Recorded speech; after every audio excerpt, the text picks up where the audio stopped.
Assalamualaikum warahmatullahi wabarakatuh. Hi everyone, how are you today? I hope we are all always in good health. On this occasion, I will explain a little matter about simple present. What we need to know first is what is the simple present? Apa itu simple present? Simple present adalah tenses pertama yang dipelajari dalam grammar. Di sini kita bisa lihat bahwa simple artinya sederhana dan present adalah waktu yang sekarang, sehingga dapat disimpulkan bahwa simple present adalah kalimat sederhana yang diucapkan atau dikatakan pada waktu sekarang. Kemudian di sini saya akan membahas fungsi dari simple present. Fungsi dari simple present ada dua, yaitu general threat and habitual action. What is general threat? In English, general threat is a fact that is true and accepted by society in general. Jadi, general threat adalah suatu fakta yang benar dan diterima oleh masyarakat pada umumnya. For example, the sun rise in the east and set in the west, atau matahari terbit di timur dan tenggelam di barat. Kemudian, contoh kedua yaitu fish lives in the water, atau ikan hidup di air. Kemudian fungsi yang kedua yaitu habitual action. Habitual action is an activity or event in a person behavior that is usually done repeatedly so that it show its typical or characteristic. Jadi habitual action itu adalah suatu kegiatan atau peristiwa dalam tingkah laku seseorang yang biasanya dilakukan secara berulang-ulang sehingga menunjukkan kekhasan atau ciri khasnya. Example of habitual action such as eating breakfast every day, going to school every day, eating in the morning, and so on that you often do every day and repeatedly. Atau makan sarapan setiap hari, pergi sekolah setiap hari, makan pagi, dan lain sebagainya yang sering Anda lakukan setiap hari dan berulang-ulang. Kemudian kita masuk pada formula. The first ada kalimat positif yang terdiri dari subjek, verb, dan objek. Di sini kita harus tahu terlebih dahulu yang mana saja yang termasuk subjek. Subjek mencakup I, saya, you, kamu, we, kita, they, mereka, it, dia, tapi bukan orang, melainkan lebih tertuju kepada suatu benda, she, dia, perempuan, he, dia, laki-laki. Setelah memasukkan subjek, kita tambahkan verb one. Dalam bahasa Inggris ada berbagai macam verb, tapi dalam kalimat positif digunakan verb one atau kata kerja bentuk pertama. Tapi dalam kalimat positif, verb ini kita tambahkan SIS, khusus untuk subjek she, he, it, atau selain dari subjek I, you, we, and they. Dalam kalimat positif, verb kita tambahkan SIS. Setelah itu masukkan objek. Contoh kalimat, you play gadget. Kamu bermain gadget. You sebagai subjek, play sebagai verb, gadget sebagai objek. Bagaimana jika you diganti dengan she, he, I, atau you? Misal kita pakai she, maka di sini dari you play gadget akan berubah menjadi she plays gadget.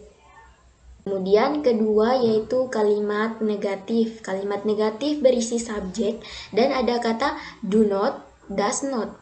Kata do not disingkat saja menjadi don't, and does not disingkat menjadi doesn't. Do not and doesn't ini artinya tidak. Kemudian tambahkan verb one.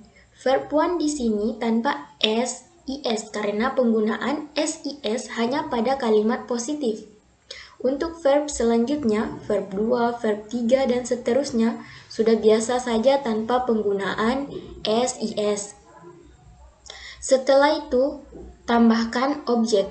Jadi dalam artian bahasa Indonesia kita melakukan hal negatif.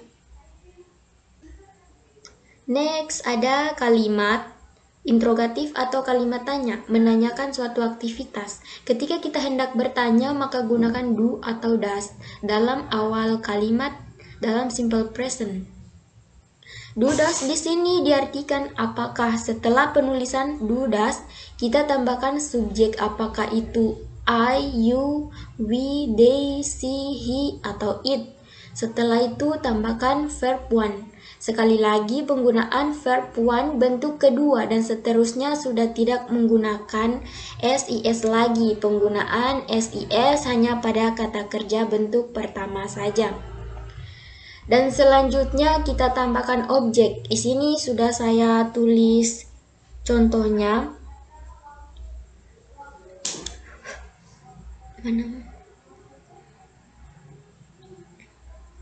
Dan selanjutnya kita tambahkan objek. Di sini sudah saya tulis contohnya.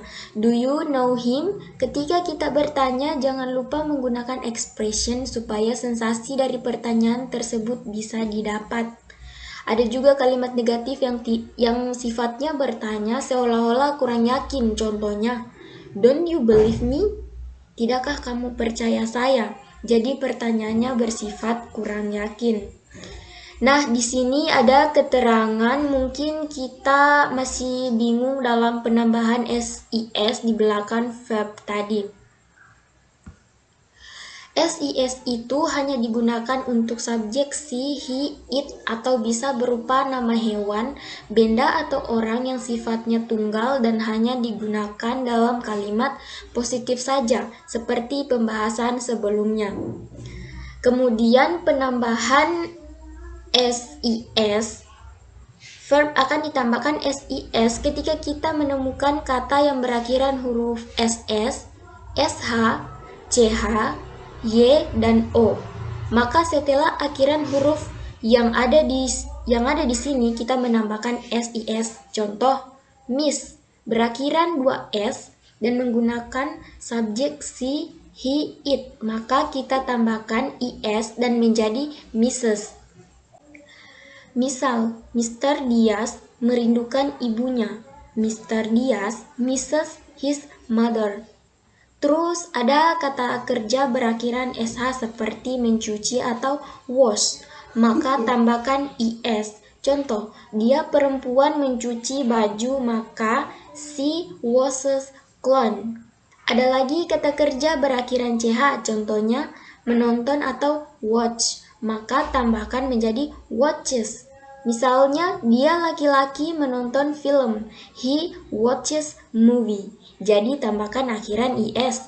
Next ada kata kerja akhiran X, contoh fix atau memperbaiki, maka tambahkan IS jadi fixes. Contoh, dia laki-laki memperbaiki mobil. He fixes car. Tapi kalau subjeknya I, maka I fix car. Dan lagi ada yang berakhiran O, misalnya pergi. Contoh, pamanku pergi ke kebun. My uncle goes to garden. Selanjutnya ada verb khusus. Sini. Selanjutnya ada verb khusus yang berakhiran Y hurufnya. Pertama, jika sebelum huruf Y ada huruf mati atau konsonan, maka kalian akan mengubah huruf Y menjadi I dan ditambahkan IS. Contohnya, fly, ada L sama Y, huruf mati di belakang huruf Y, maka Y di sini diganti penulisannya menjadi I dan kita tambahkan IS. Salah satu contoh lagi, misalnya try. Contohnya, dia laki-laki mencoba untuk mengetahui hal itu. He tried to know about it. Terakhir ada kata kerja berakhiran huruf Y tapi sebelumnya huruf vokal. Contohnya seperti play, maka langsung tambahkan S di belakangnya. Contoh, he plays football. Jadi itulah penggunaan simple present dalam speaking. Biasanya kesalahan dalam penggunaan simple present terdapat pada penempatan SIS, maka dari itu sering-seringlah kita berlatih menggunakannya dalam kehidupan kita sehari-hari. Mungkin itu saja materi yang bisa saya jelaskan dalam presentasi kali ini. Sekian, wassalamualaikum warahmatullahi wabarakatuh.